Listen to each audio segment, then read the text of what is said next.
All righty. We're going to check out some linear regression today, which is actually one of my favorite things to do, believe it or not, after like probably a good 4,300 other things, but it's still in the top, it's got to be in the top 5%.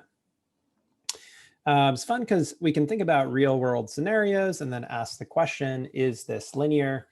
And then answer that question. And if it is, fairly linear, then we can find a line of best fit, AKA linear regression, and use that to model the data and make predictions.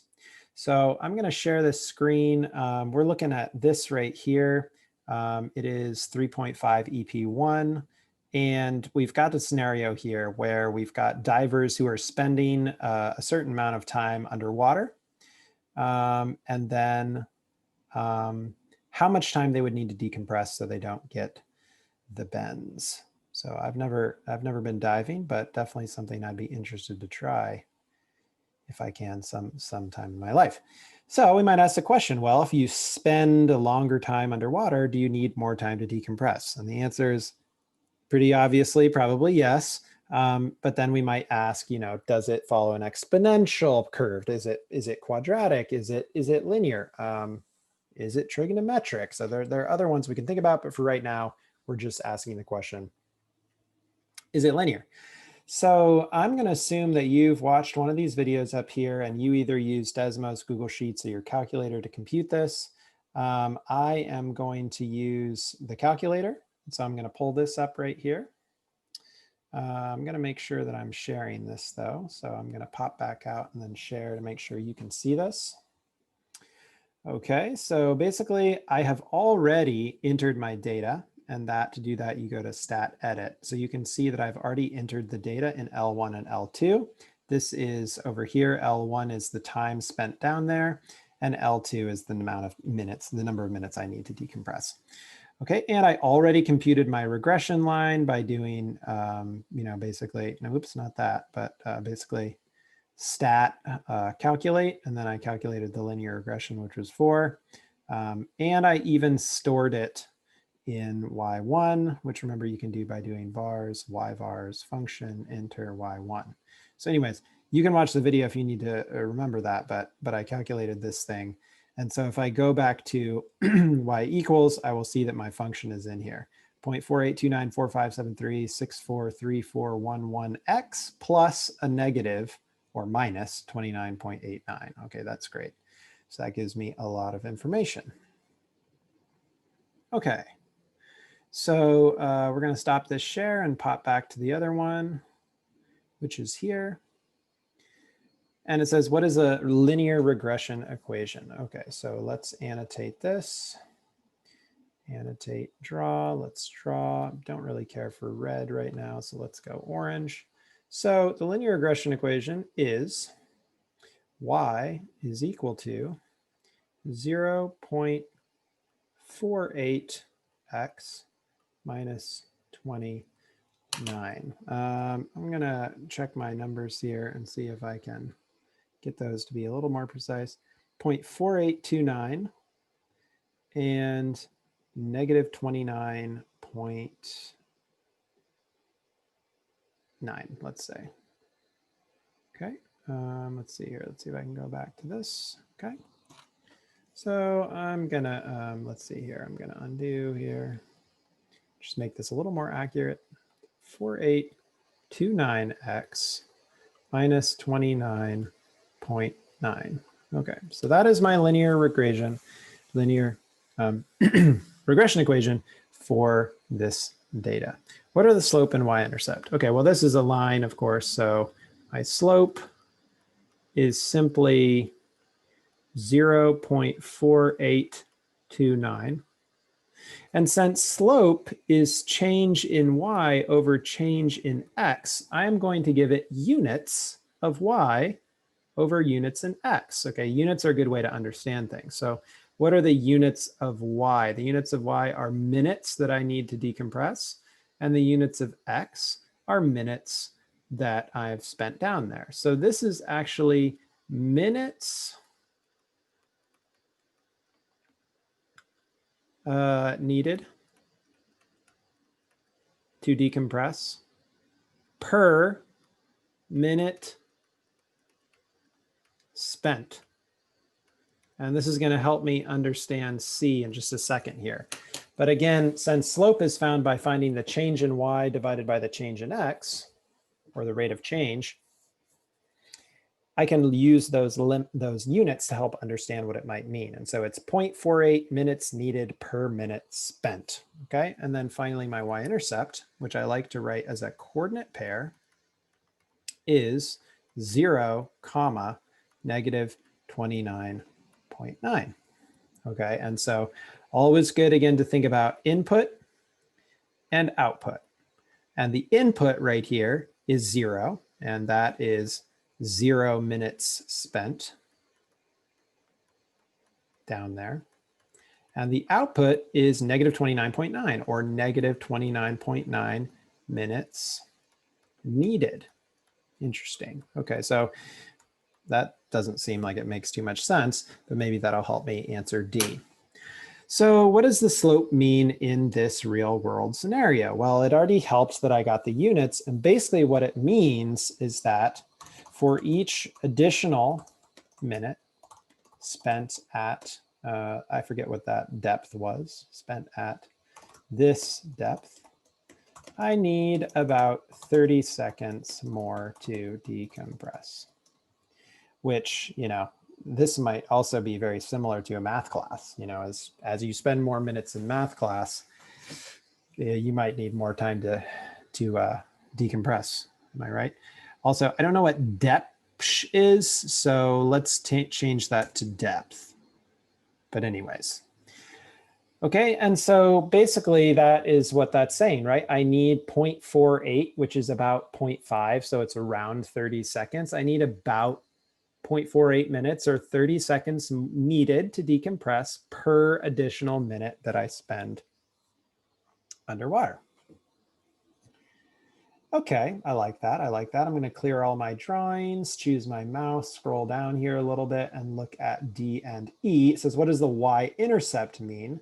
So remember that we had already found the y-intercept, and the y-intercept was 0, negative 29.9.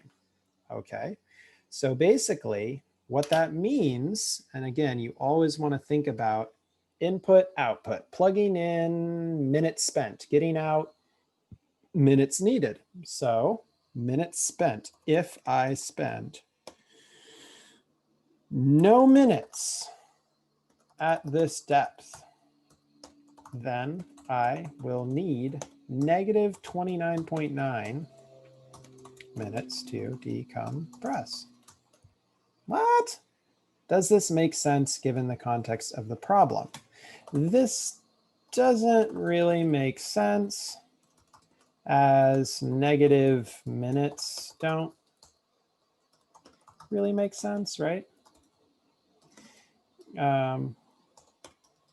Really, I would need 0 minutes to decompress.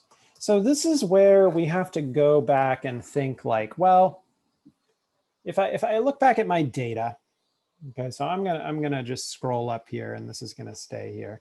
But if I look at my data right here, you know, it starts at 60 and 1, and it probably just doesn't make sense to be a whole lot less than like an hour down there. It's like, if you just pop down for like 10 minutes, you're probably not going to need that much time to decompress.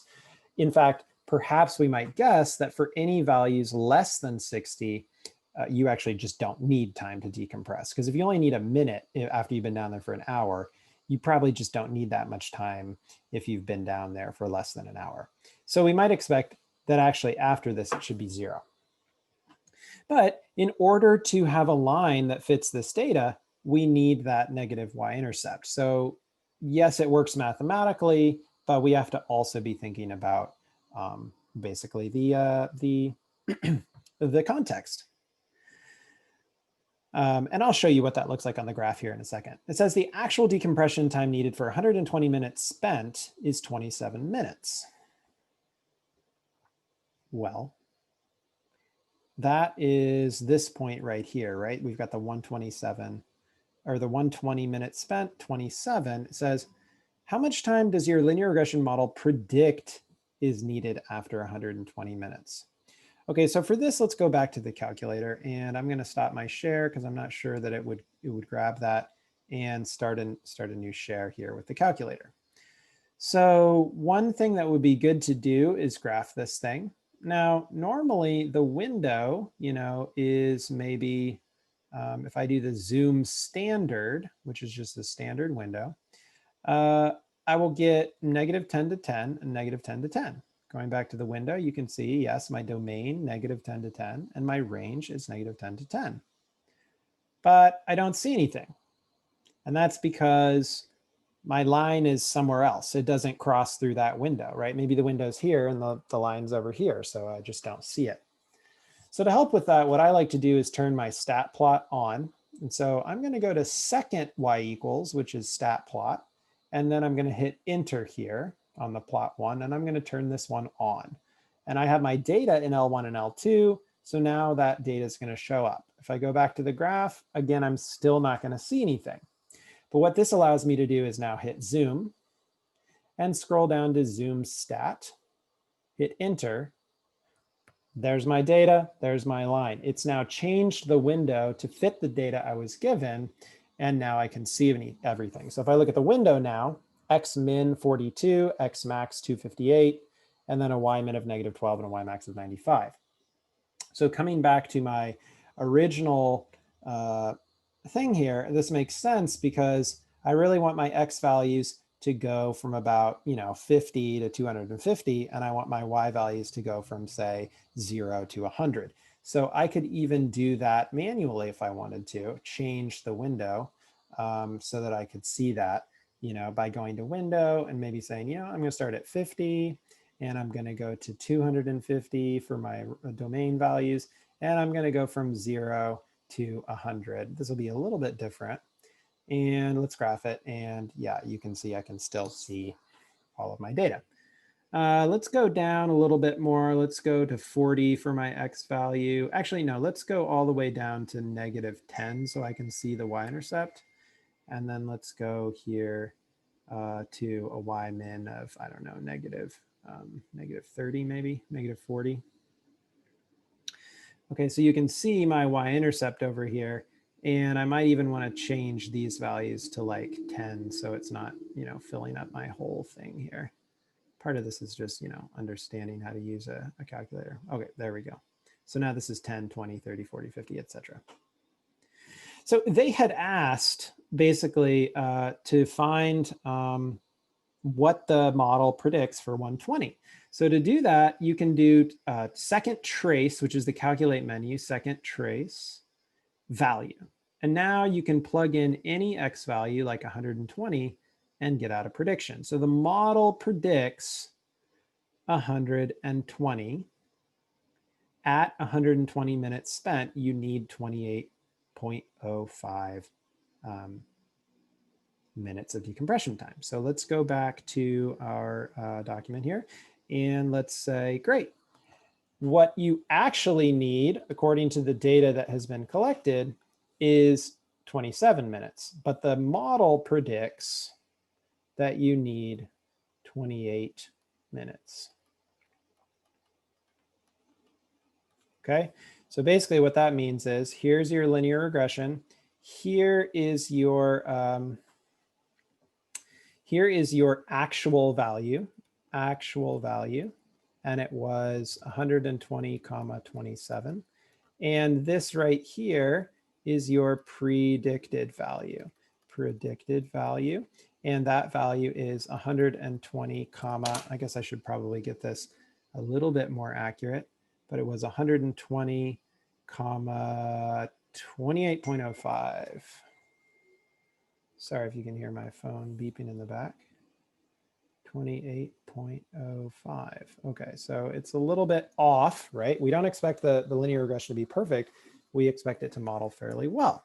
And so down here below, it says statisticians want to be able to evaluate the accuracy of their predictions and will consider a value called a residual. This is the difference between the observed value and the predicted value. Okay, so this we might want to call observed. So that is this right here, observed minus predicted. This is the residual, how far off we are from the original point. And so the residual is observed minus predicted. And so in this case, the observed was 27. That's what we actually observed. And the predicted is 28.05. So the residual would be negative 1.05. And so that's okay for the residual to be negative because that tells us that we overestimated what we needed. Okay. So basically, if I were to scroll down here, this would answer this question right here. Find the residual for 120 minutes spent at 60 feet. It is actually negative 1.05, the observed minus the predicted. The observed was 27. That comes straight out of your table right here, 27. And the predicted from our model was 28.05. Okay, so that's all fine and good. Let's clear these. According to your model, how much time could you spend at 60 feet if you have 100 minutes to decompress? Interesting. So 100 minutes to decompress is now the Y value. So this is a little bit different because now you are saying, great, Y is 100. What is X? So I basically plugged in 100 for my Y value. And now I'm going to solve this equation for X. So I could add 29.9. 129.9 is equal to 0.4829X.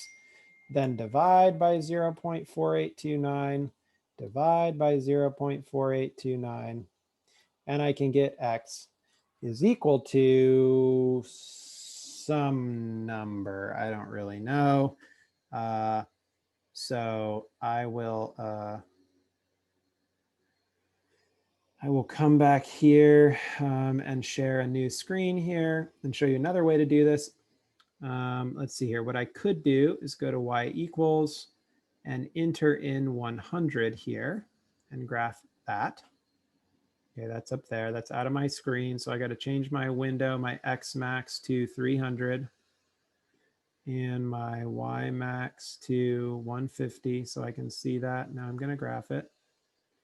Okay, and now I'm going to find the intersection of these 2 points because that's where Y equals 100. So if I find the X value, that'll tell me how much time I can spend underwater. So second trace, which is calculate, intersect, which is 5. First curve, great. Second curve, great. Guess, I'm going to move over here and guess. Come on, little computer. And hit enter. And I get 268.9695. So I'm going to say, yeah, 269 minutes. And so coming back here, I can spend 200. And so you could have found that faster, right? If you had a calculator, 269 minutes. Okay, and that says, does your prediction you found in part H make sense with the given data? I don't know why it says part H. I'm wondering if it's actually part B. That's what my guess is. And I would say yes, right? If we scroll up here, we can see that, you know, if I have 100 minutes, I should have a little bit more time to spend down there. And it looks like I do. So I'm going to say, yes, this follows the pattern. Yep. This follows. I checked it. Okay. So that's good. That should allow you, I think, to, you know, pick one of these things down here, find the regression equation, interpret some things, and then predict a value. So hopefully that was helpful. And that's it. ¿Cómo estás? Bird says, bye. Bye.